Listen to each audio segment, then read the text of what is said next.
What's up, wrestling fans? It's the Joe Cronin Show, and it is Tuesday, June 1st.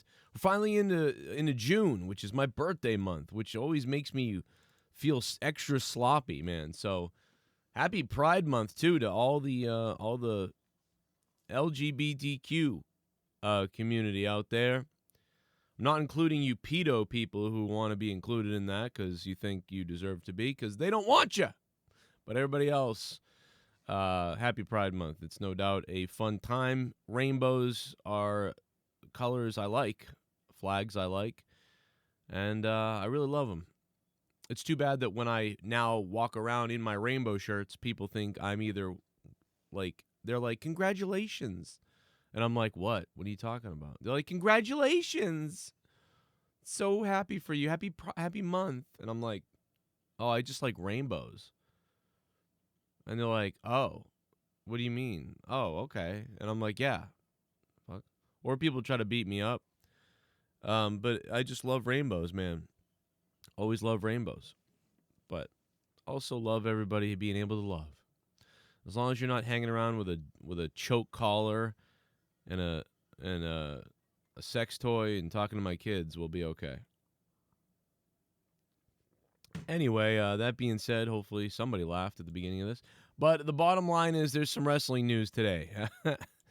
And it is Mark Henry signs multi-year deal with AEW. We know about that. Rampage, we'll see how it is. I thought he's been pretty good on, sometimes once in a while when I tune into places like Busted Open and shows like that. I think Mark Henry's usually pretty good. Although I do really think Mark Henry and The Big Show are kind of dry on the mic. They're not people that I would think would be the second voices on a mic. I see them as maybe third voices on a mic because of their experience. So I am shocked that these two guys are in this prominent kind of commentary role.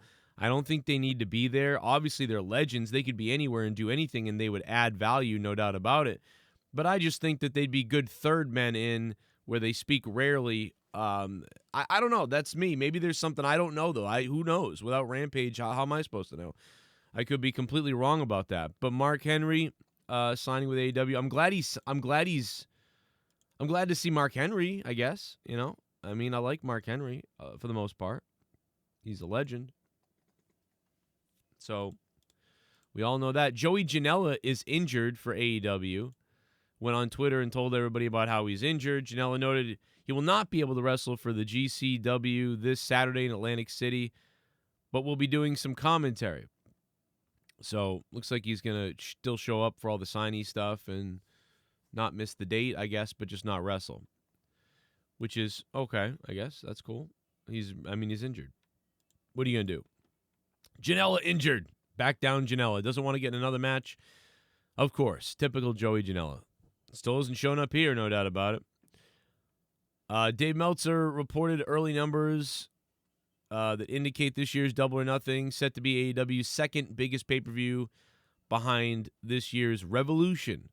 I can't believe that Revolution beat Double or Nothing, to be honest. But last year's Double or Nothing, the show did around 115 to 120,000 buys. This year's Double or Nothing beat those numbers.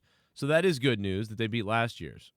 I think that I honestly wanted to believe this would be the record setter, but that's okay. It beat last year's Double or Nothing, so that's pretty good.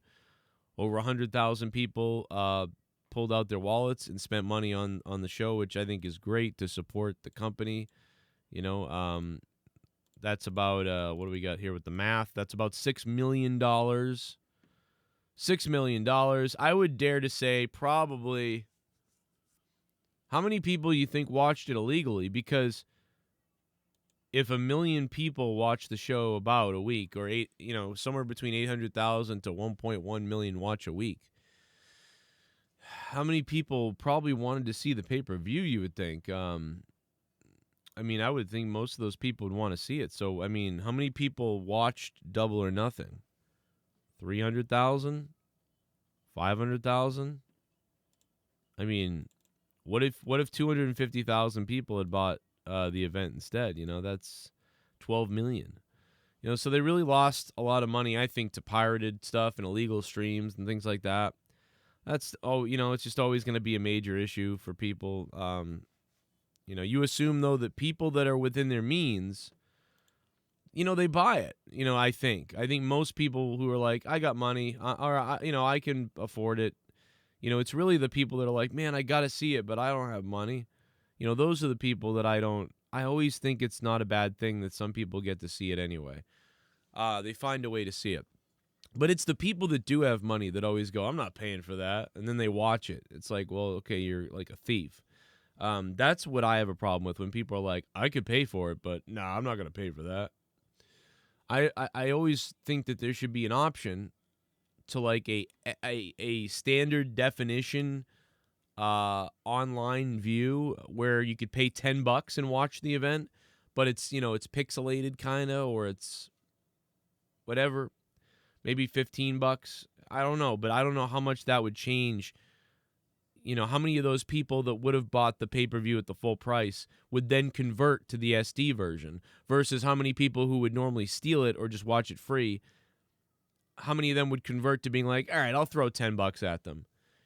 What's the offset? And is it the same? If it is, then why do anything different? So, that's, I guess, the only thing that could be argued or that could be brought up.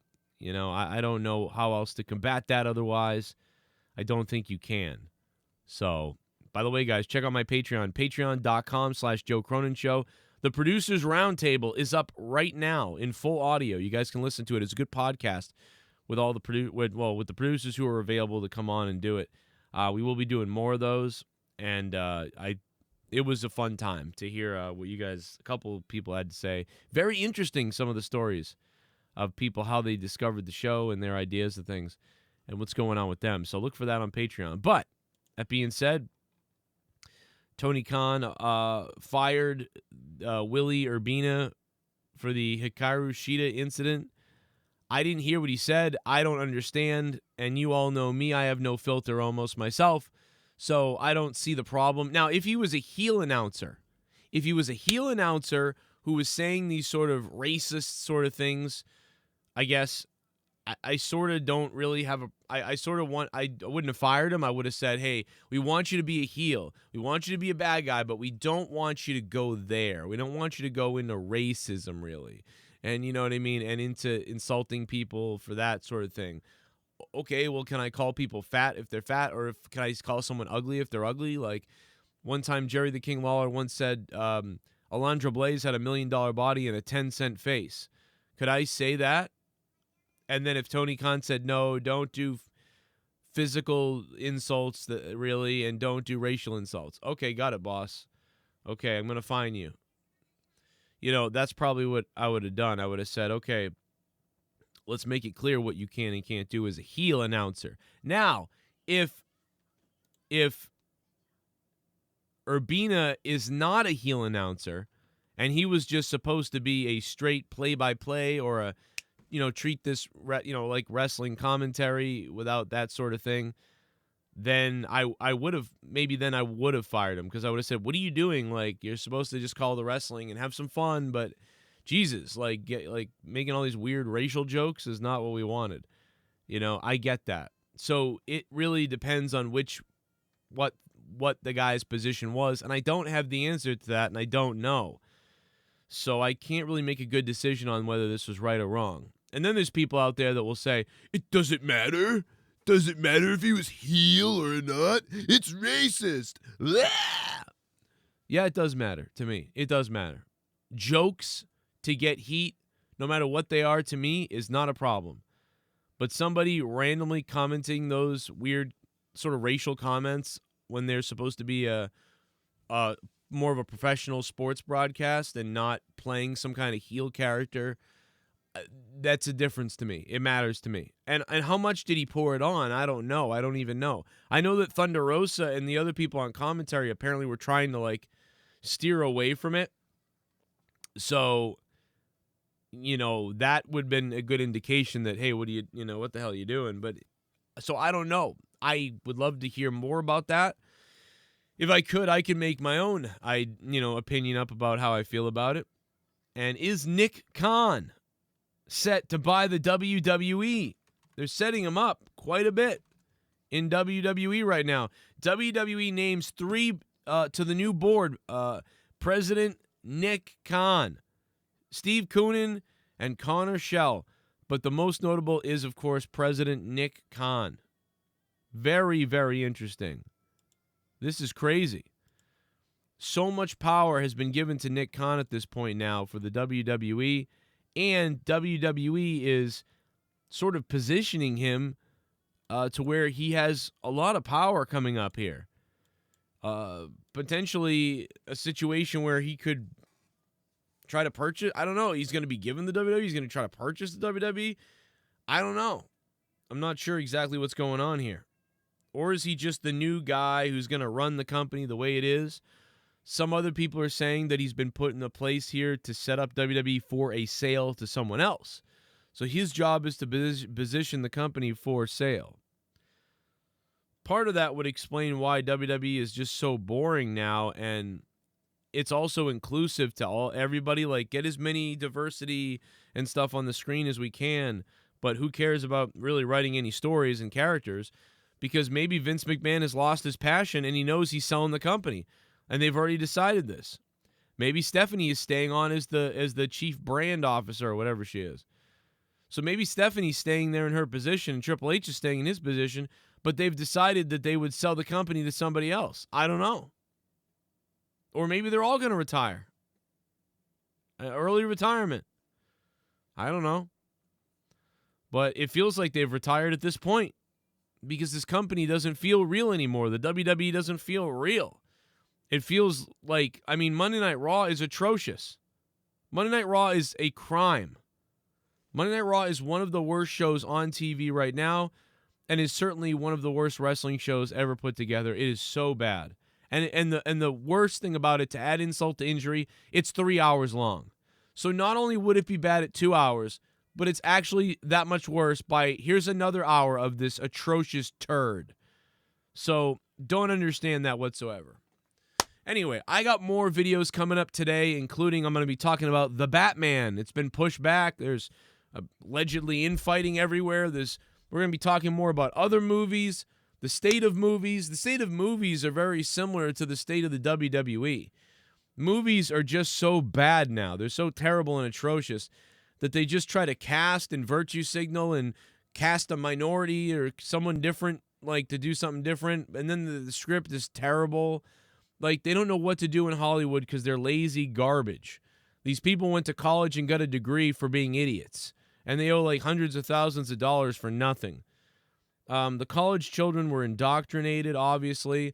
They're all soft.